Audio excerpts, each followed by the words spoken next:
Un monde dans lequel Dieu n'a pas de place dans le cœur de l'homme est sombre et désespérément vide. Et c'est ainsi qu'ont émergé de nombreux spécialistes des sciences sociales, des historiens et des politiciens, pour développer des théories des sciences sociales, la théorie de l'évolution humaine, et d'autres théories contrariant la vérité de la création de l'homme par Dieu, pour remplir le cœur et l'esprit de l'homme. Et de cette façon, ceux qui croient que Dieu a tout créé deviennent de moins en moins nombreux.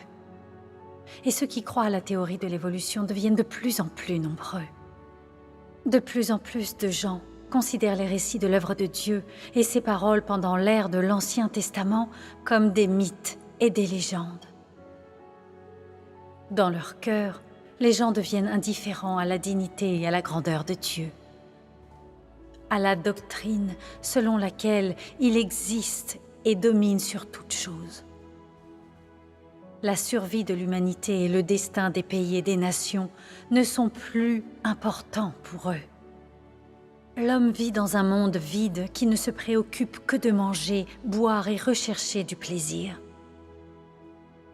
Dans ce monde, que tu vives dans un pays libre ou un qui ne respecte pas les droits de l'homme, tu ne pourras pas totalement échapper au destin de l'humanité. Que tu sois le gouvernant ou l'administré, tu ne pourras totalement pas échapper au désir d'explorer le destin, les mystères et la destination de l'humanité. Tu ne pourras encore moins échapper au sentiment déconcertant de vide.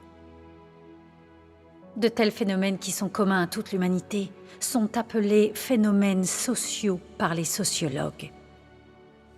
Mais aucun grand homme ne peut se lever pour résoudre de tels problèmes. L'homme, après tout, est homme. La place et la vie de Dieu ne peuvent être remplacées par aucun homme.